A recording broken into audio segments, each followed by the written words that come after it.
يا شغلة أفكاري. الله يسلمكم ما يسيبكم شر. أقسم بالله من يومين أنا حسيت حالي بكورونا.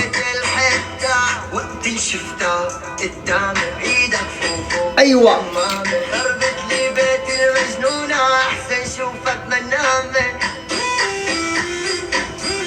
الله إذا انحجرتوا هالفترة حتدعونا. ما بخني أنا والله، أنا أول واحد انضربت بهذا المرض الجديد.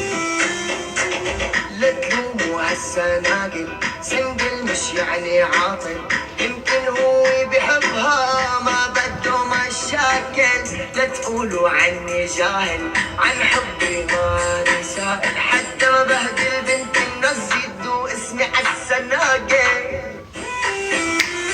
أيوة أيوة أيوة أيوة أيوة بعيد الشر.